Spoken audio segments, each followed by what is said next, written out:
What's up, guys? Welcome back to the Camps channel.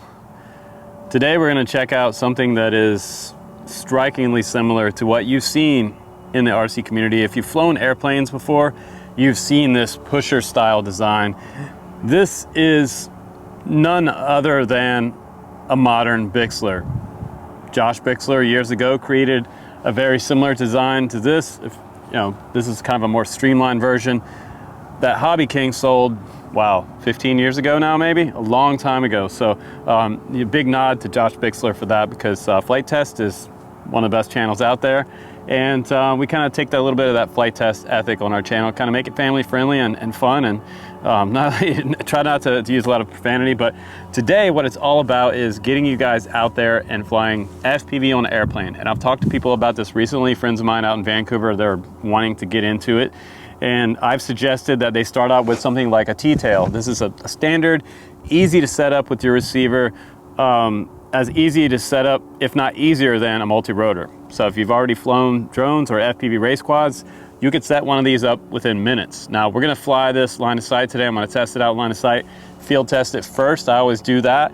If you plan to put FPV on the airplane, go ahead and field test it first without the camera gear on there, because if you crash and tear up your camera gear, I've got DJI on here today, so it's kind of expensive to like crash and tear off this camera and tear up the wires. So if you don't have everything trimmed out right in your radio, it might lean one way or the other, and you can actively trim it while you're flying at line of sight, which is a lot of RC airplane traditionalists. That's how they do it at the AMA fields. And it also has a two-stage wing on here, so that means that you can take these inside panels off and make this wing a lot shorter. Right now it's fully extended on both sides. It has carbon spars inside here, and it is 60 inches, well 59 to be exact. But that extra length on the wing gives it more of a glider characteristic. And today I'm flying a 4SP 7000 milliamp battery in here, along with my DJI FPV setup. That is the Zod 4SP 7000 pack, and they only say to fly up to, like, I believe it was like maybe 3500 milliamp, but this battery did okay. And when I cut it down to just zero throttle, I don't have an ESC brake off, I actually have it on so that this prop will stop, and all of a sudden, way up in the air, hundreds of feet up in the air, it becomes a glider. So super cool.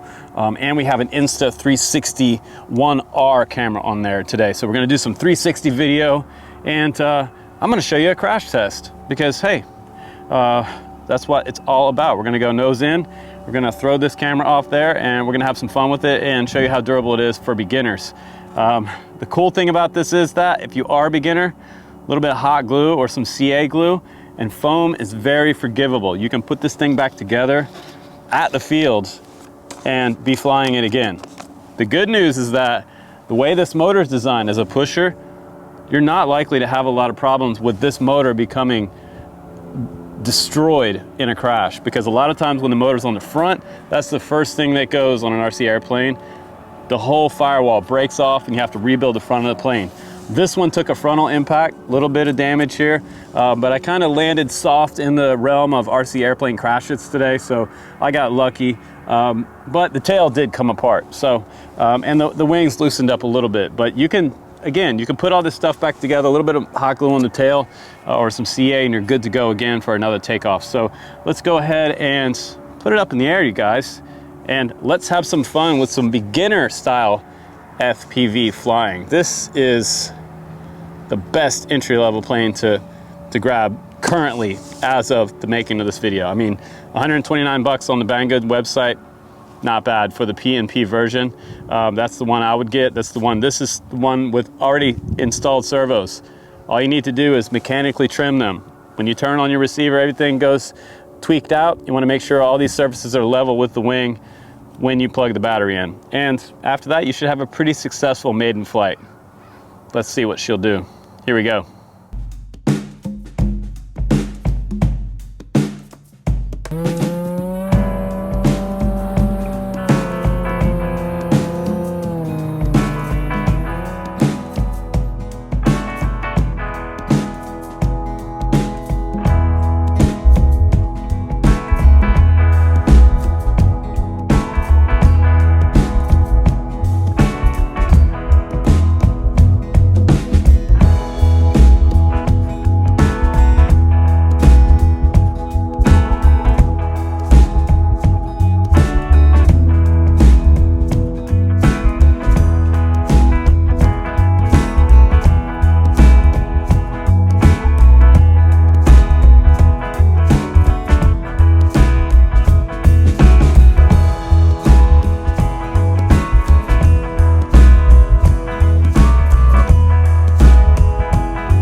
right, guys, welcome back from that flight test and the crash that we had.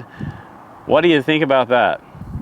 Not bad for a first time crash with this plane. It kind of got lucky when it went in. It kind of went on a downslope of a little rock hill, and there was a whole bunch of old concrete and rebar right next to where I crashed. If I'd have went into the rebar, I think I might have destroyed the front of the plane. But the cool thing about foam is, guys, if you're brand new to RC airplane flying, foam is really forgivable. Even though it can be kind of a crumbled up mess, take it home, set it down, come back to it a few days later with some CA glue and some bamboo skewers to kind of strengthen the front of this. I put bamboo skewers inside the foam with some CA in the tunnel.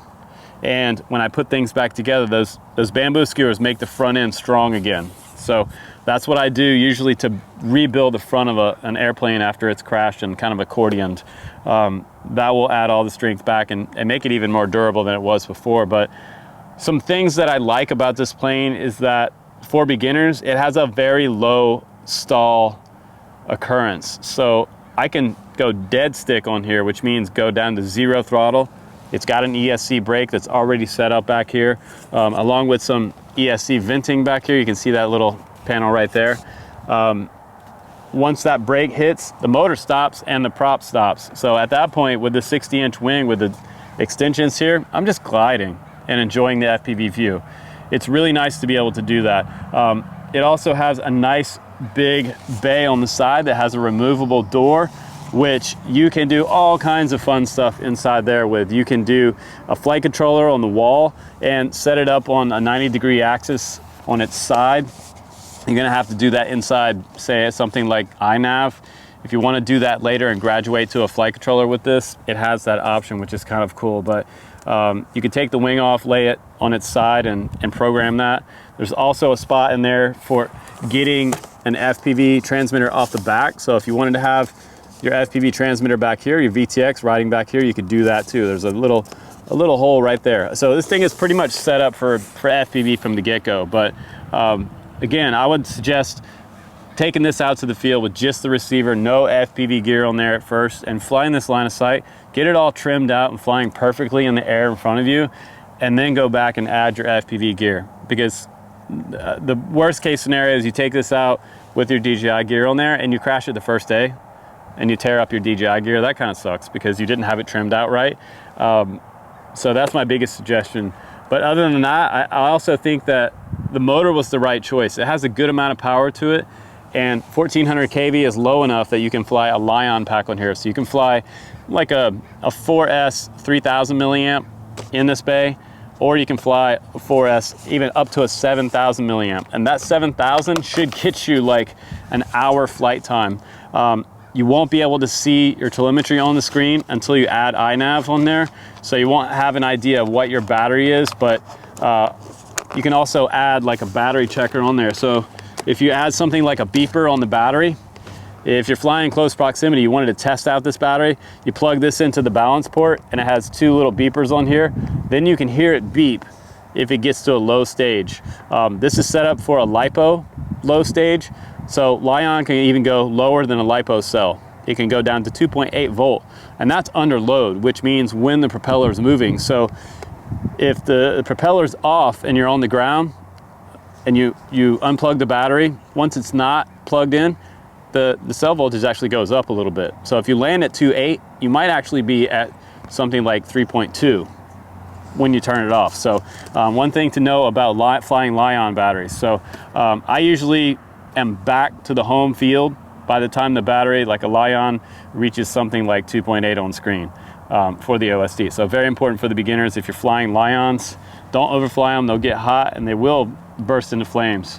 But I love the battery bay on here. It has a nice spot, flight controller and all that, bells and whistles. Nice spot up here for the air module from DJI. Fits right in there. You can Velcro it down.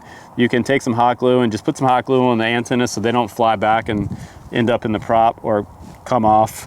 And then I put my camera right here with just a little bit of hot glue and we're ready to do FPV. So my other biggest suggestion for beginners is to do a T-tail setup before you do an FPV wing, just because this is stupid easy to set up on a receiver and just get out there and fly.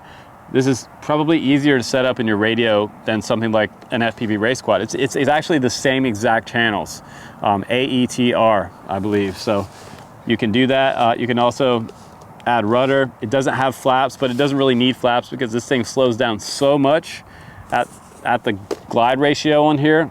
It's like a glider. You can almost catch this thing. It slows down a lot in the air. So really slow and forgiving, and doesn't have a really kind of a hard stall point. It won't stall out as easy as some of the other planes with a low wing setup. Low wing is usually something for more advanced pilots or getting into 3D type planes, but this is a nice cruiser. It's a modern updated Bixler, and it's about $129 for, I believe, the basic version of it. They also have a PMP with the servos pre-installed. That's the one I'd go for if I were you guys. And you can add analog or HD video on here. Either way you go, it's gonna be super, super fun. So start out without a flight controller, do line of sight flight, add FPV, later on add the flight controller, and you'll be on your way to doing some long range FPV. And then later on, slap in a Lion in here, get around an hour flight time. So can't go wrong with this guy, super awesome. Modern Bixler, nod to Josh for this original design, and I like to see a new one. This is nice. Adam RC did some cool stuff. We did the killer whale a while back, and we did the dolphin. The dolphin's also really cool. So you can check out those links down below, guys, and I'll put the link down there to this long flight time battery if you want to get one of these, and the LiPo that I would suggest. So check all those links out down below and support the channel if you decide to buy one. And like always, guys, please subscribe. I'm Justin Davis. Take care, and I'll see you on the next one.